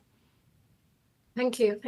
I'm going to use an example from Galveston, because this example also, I hope, would answer part of Nathaniel's question in case we don't have time to get to that, just in case. So number one, I wanted to highlight our experience so far with our community partners has been that given their everyday practical uses and uncertainties that they have to deal with in the policy and funding and local politics world of resiliency planning and investment, I have come to realize that they seem to be much more comfortable and accepting of the idea of uncertainty when it comes to being informed, well-informed for making decisions, investment prioritizations, and planning activities. However, we have tried to be as careful as we could and incorporate sort of steps within our workshops to discuss the idea of uncertainty. That has happened through presentation of the models. The way we have usually structured our workshop is that there's the part where the most applicable usable part of the logic behind each of the models are presented by the modelers. So in every one of those presentations, I want to say historically through the workshops, the modelers have highlighted the uncertainties in any of the results. For example, we had just a few weeks ago in Joplin, the tornado retrofit model. And of course, questions of uncertainty came up. And Lisa, who was the modeler presenter for that part, she was being very open and sort of transparent about what we could see when things, for example, change. One example is all of our 3 cities, not just Joplin, and they have been asking, so in the retrofit strategy builder window, let's say in the app, you give us options to say not only the retrofit method, what should be, what types of building archetypes, but also you give us options to say what percentage of buildings this particular retrofit method would be applicable to. And they were expecting that let's say the 30% that they are choosing in this particular zone with this particular method is going to be remain the same, no matter how many times they change the retrofit sort of combinations, and the results won't change. Of course, one thing that Zhang Li was very instrumental in explaining was that every time you change the retrofit, the model selects randomly a new 20% set of buildings, even though you're not changing the percentage here. And that, of course, led to more conversation and sort of clarification. So that's one example. Another one had to do with Galveston, the uncertainty, where Galveston, after the 3rd workshop, very clearly asked us to produce building damages with a different type of damage classification. Because considering uncertainty, understanding uncertainty, what they wanted to have at their disposal very early after an event happens was that to get an estimation of the expected building damages as a result of the hurricane they have just had, do some on the site, on the ground, checks of actual damages, and submit as quickly as possible building damage report to FEMA as part of that long unmet needs report that they have to submit to FEMA as one of the very first steps after a disaster. So just wanted to give these 2 examples to sort of show you how they are thinking about uncertainty. In the case of Galveston, they understand fully that they are going to have this uncertainty, but they are willing to, they want to use it as a first step and then do some on the ground checks themselves. I hope that answers your question. Sarah, thank you for the 2 concrete examples. I think that we'll move to another question where I might bring in another audience member, Nathaniel. There was a question from Margaret Kurth asking about what is population displacement or what is population dislocation and how is that estimated? Thank you. So Nathaniel Rosenheim, Texas A&M University. The population dislocation model, which was first developed by Dr. Walt Peacock, uses a household level survey to come up with coefficients based on the race, ethnicity of the neighborhood, tenure status, building damage, and other characteristics to estimate the probability that a household will be dislocated. So that's the initial dislocation after a disaster, and then work done by Sarah Hamadeh, Elena Sutley, which does household housing recovery, provides details on displacement over time after a disaster, and looks at how quickly we're estimating a household to return to their permanent housing. So it's a combination of lots of different research, and thankfully NCORE also provides opportunities to make it flexible for different models to be developed in the future. Great, thank you, Nathaniel. So an example of 2 related NCORE models that might help to address Margaret's question. There was a question about the long-term continuity and maintenance early on in the webinar, and I do think we started to hit on that at the end, but I think it might be worth recapping for the audience. Is there a plan for this tool to be maintained and continuously developed, say, after 2025 and beyond? Yeah, I can go ahead and take that one. Yeah, there definitely is a plan in place. I think it was said to us by one of Zhang Li's colleagues, who's an expert in open source ecosystems, that you can plan for sustainability, but it's an evolving process, and so you're always moving and staying out in front of it. As to right now, we have the combination of the NCore ecosystem, which of course involves Project NCore as well as users, contributors, and then the academics in the center, and of course those that have been produced and gone out that Jamie Cruz, my co-director, talked about at the end of her presentation. So that it's basically an ecosystem model, and then going after revenue generation through application. Thank you, John. There was a question from Mohammed Movhad, and it relates a bit to our earlier discussion on uncertainties tied to retrofits, for example. But Mohammed was asking, and I think this question may be most appropriate for a couple of the testbed presenters, potentially Malad or Kushan, who looked at retrofits. So does the framework couple pre- and post-disaster uncertainties?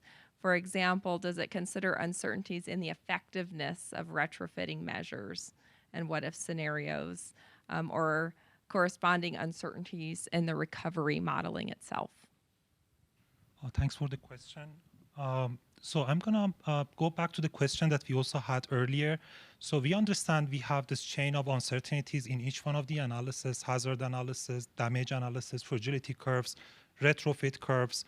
And so, for example, for the case of Salt Lake County, so we had a very engaging discussion with the community members to understand how we can work with the community consultants so they can bring in more accurate fragility curves. So we have the baseline models right now.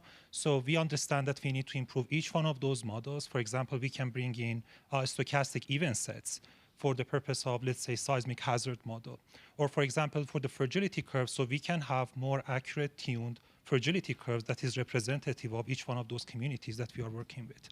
Also for the purpose of retrofit fragility curves to model the retrofit strategy and enhancements in terms of the mitigation efforts. So I think that's what's very much communicated with the attendants. So we are going to work with them to make sure we are going to be able to represent all these various mitigation efforts that can be implemented through the consulting firms, designers, and engineering firms. So I think this is going to be an ongoing process that we can work with them. And also they are going to have resources from local communities, local universities, so they can bring in models. I can also give one example. For example, we are working with Mr. Wang. He's a distinguished member of EERI, so he's assisting us with improving our hazard model. So he has worked on seismicity of Wasatch Fault for years. So now we can learn from their experience and bring models available from experts. Also, I tried to show a few examples that we have incorporated existing models from Utah Geological Survey for Salt Lake to enhance a model, for example, for the liquefaction, which is going to be an important aspect if we want to do predictions.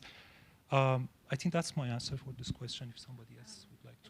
Kushan, you showed some examples of recovery trajectories, and can you speak to that? Add some details about Galveston testbed. So as Milad mentioned, we have chain of models, and the outputs of each model will serve as input for the next models, and each model has their own complexity and ability to capture uncertainty. So we are using other methods, for example, Monte Carlo sampling. In each sample, the damage could be completely different from the other sample, and that would also impact the recovery trajectory and the time that needed, the buildings that needed to be recovered and recovered and restored. So this is the way that we are actually considering the uncertainty through the chain of the models for each of those frameworks. Thank you. And I'd like to direct the next, I would say, testbed related question to Dylan first, and then we can go down the line if others wanted to add. There was a question about whether working in community testbeds or in conjunction with community partners, influences the questions that we pose as researchers. So how has that partnership or that use of a real community testbed influenced some of your work? Yeah, that's a good question. So I can't speak so much to the community engagement piece because for Seaside we used it as a test bed. But I do think one of the interesting things about using Seaside as a test bed, I mentioned it was a really small community, so we were able to start with a really fine level of analysis, really detailed. And I think kind of once you get that down with like this test bed community for Seaside, get the algorithms working, it's able to transfer it to other test beds, whether it's scaling up or to be used with more community engagement. So I think my experience with working with Seaside has been primarily like, how can we get these algorithms kind of working with this testbed community that can maybe be picked up and used at another community? Makes sense. Yes, Milad? To this Dylan's response. So for Salt Lake City, I think we had engaging workshops and we learned very interesting points from the community. I'm going to give a few examples. So the retrofit app that we presented earlier today, so I think there is an interest to see how we can have algorithms that can optimize this retrofit process and optimize. So that could be an aspect that we have already postdocs from the center that we are working on this problem. Also, there were comments related to how we can bring scheduling aspects, reconstruction, retrofit, if there is a delay on budget, so how we can address those. So I think this engagement with the community is also helping us to better understand what would be the next step to enhance models. Okay. We have quite a few more, and I know we're running close to the end of our time, so I'm going to have to triage some. There are a couple common questions.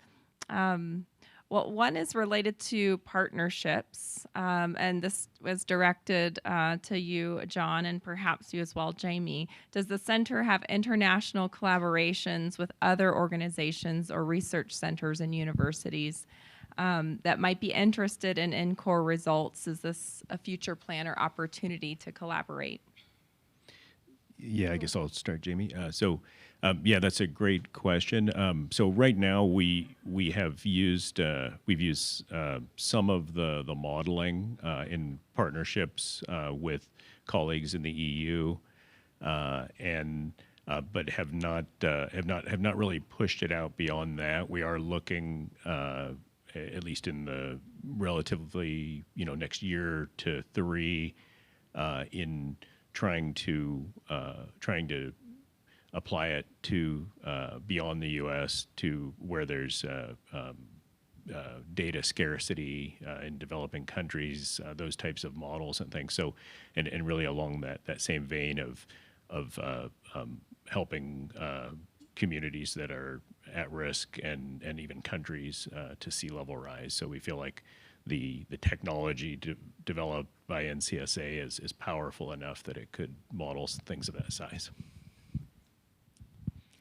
I don't know what I can add to that other than there have been some discussions, and we certainly are open to more discussions with people in the United States and outside of the United States so that we can expand and develop this network of users.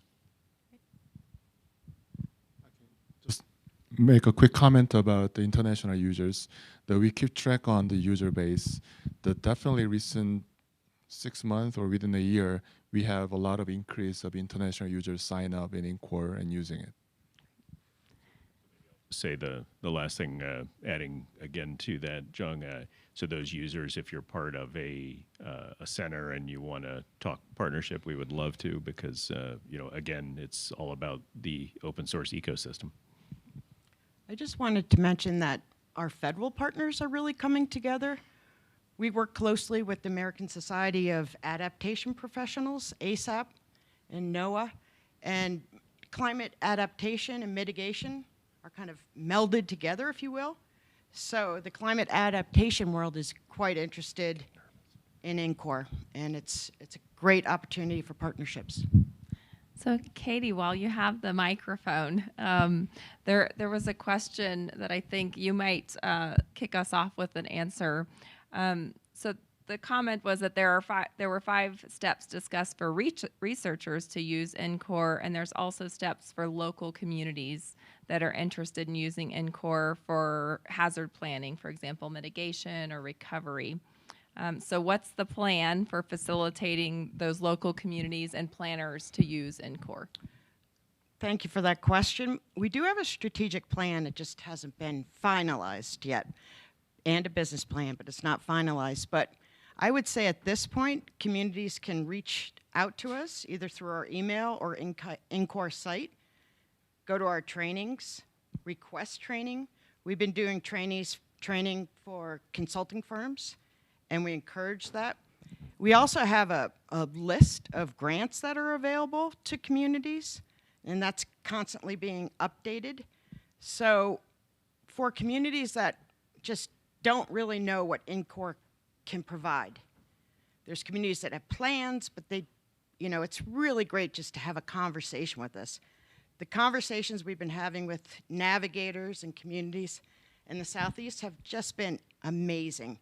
Like, oh, wow, you can do that. You can take future flood losses and combine it with sea level rise, and that will help inform elected officials, tools for planners to use and to take action, right? But to have support of scientific data. Great. I'll just add that resource. It's incore.org, and it should have all those links. It's in-core.org, and you can get in touch with us there. So we didn't quite get through all of the questions, but I know we are approaching the end of our time, and we also didn't have any audience questions. So shall we wrap and continue discussion, or are we running over a few minutes? I'm okay with 5 minutes more if people Okay. want to stay. I think everybody would love that. So. Okay, very good. I think the next question is probably most appropriate to target to Jong Lee. There was a question about practices in software engineering, and specifically, how is NCORE either currently using, or are there plans for using concepts like implementing modern software engineering practices such as continuous integration or continuous deployment to improve the quality and speed of development and deployment? Thank you for that question. I like that question. Figured it would be right up your alley. Yeah. So we already adopting all those cutting edge software engineering processes. Maybe some of them you haven't seen it, but in terms of development, we're already doing continuous integration and deployment already for development purposes. And also we follow Git flow, which is very typical right now, that how we're going to develop software and then deploy or improve those things using the Git as a source code management systems. So we already do that. One thing I mentioned briefly today's presentation, we will have a more detailed documentation that now outside of NCORE or outside of Center of Excellence, how they're able to utilize or participate those contribution processes. So those documentation will coming up soon. Great, thank you.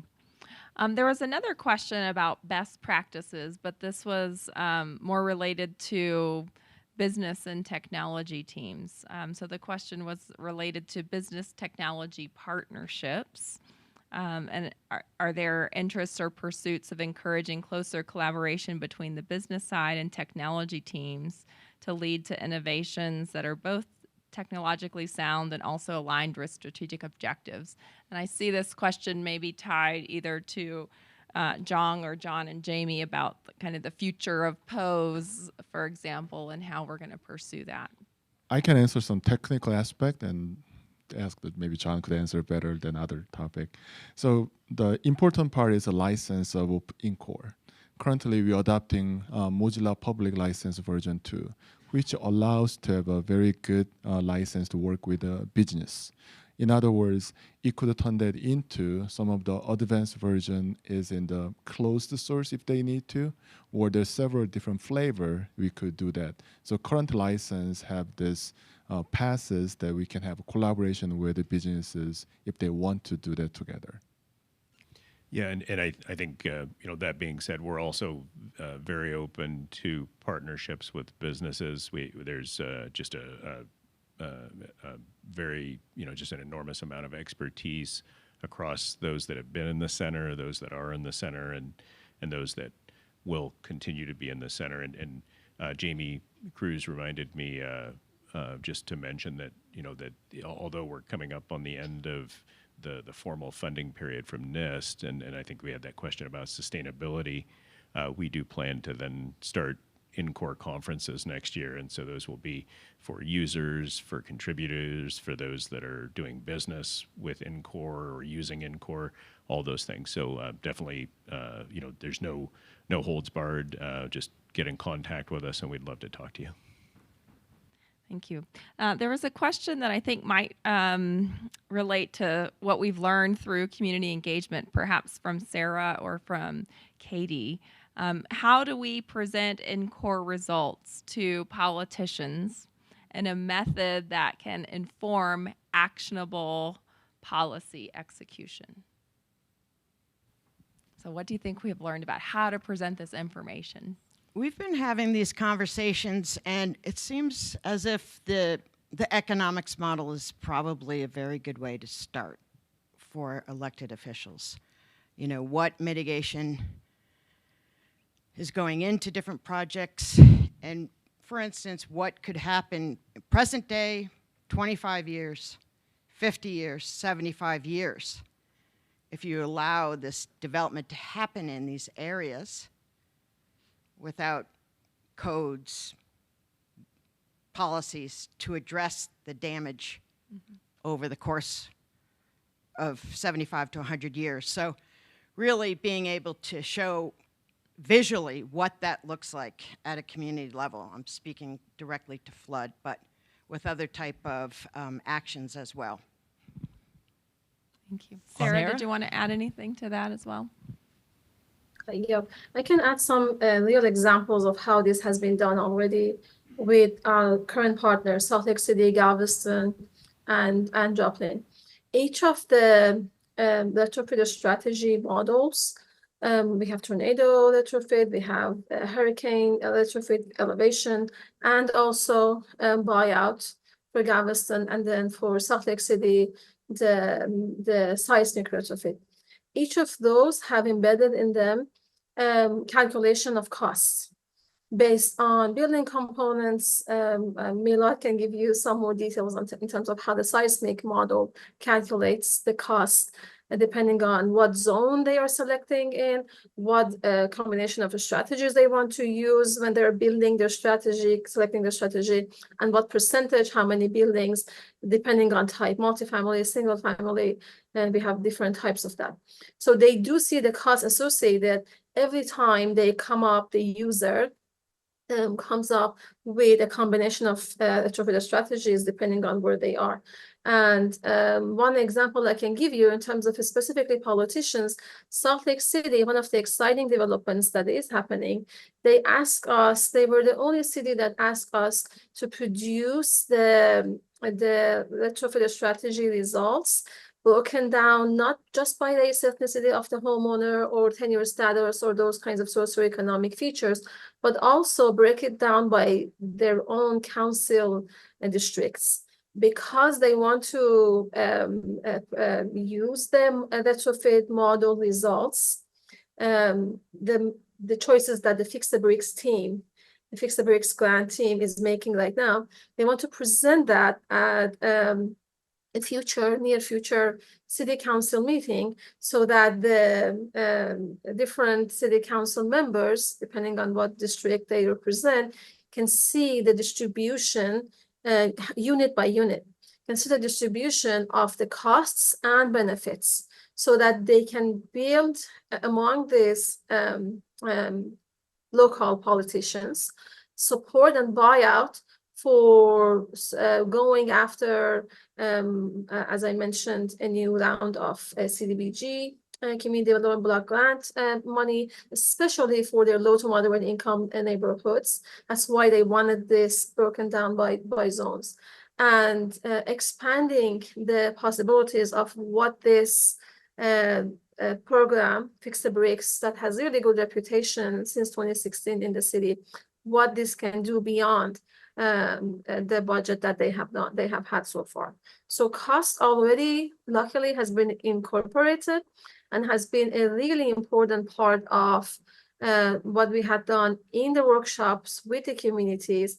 Galveston, for example, when we showed an optimized elevation model result to them, the results in terms of benefits was really, really great in terms of how much damages, how much displacement would be reduced. But the cost was way too high compared to in one of the retrofit options that they selected. The cost was way too high compared to what they knew based on the politics of distribution of dollars in the state and among counties, what they knew is possible. So we had to adjust during the workshop and came up with different combinations of retrofit strategies that they thought is more reasonable for them to put in a grant application. I wanted to ask Terry to perhaps help us round out this conversation, which really wraps, I think, the majority of our question is just thinking to the future of how NCORE might support actionable decisions, whether it be from our elected officials or other boots on the ground. Okay, thank you, Jamie. So first, I just want to say, I think, you know, we've really achieved what we set out with originally 10 years ago. People kind of thought it was a crazy idea. And here we are. We've got multiple cities modeled, and now we're learning how to do it quickly and improving the quality of the modeling. So what I'm hopeful this is going to do is help us start to see some of these damage curves we see. NOAA publishes these billion-dollar disasters. And, you know, natural hazard events are going to occur, but the losses, I think, can be reduced across our country. One of the goals, long-term goals, is to see those losses be reduced because we're getting smarter and thinking about what we can do to protect our population, right? The entire purpose of all the work we do is to support people living well, living their lives without a lot of unnecessary disruption, and being able to improve, you know, our way of living in the United States, and hopefully sharing that around the world. There's a lot of thinking going on. I think this effort has stimulated a lot of other research activities as well as businesses. I know a lot of businesses that are consulting with communities now addressing these topics. So I think this is a real wave of force to be reckoned with, and I'm very excited to see what that might look like in 10 more years. And NIST is very, very pleased to have been part of this. Thank you so much, Terry. I think we're finished with our open discussion question portion, so I'll pass it back to John to wrap. All right. Well, thank you. Thank you very much, Jamie, for all your help with fielding the questions, and we'll take a look at you know, which questions there were that we didn't answer and try and get those people answers. I think I'm assuming if we can get the emails. So with that, and thanks to our online audience, and thanks to our in-person audience, and then and of course, thank you to all my fellow speakers for all the preparation and today's webinar. And with that, look forward to seeing everybody out there soon. Thank you.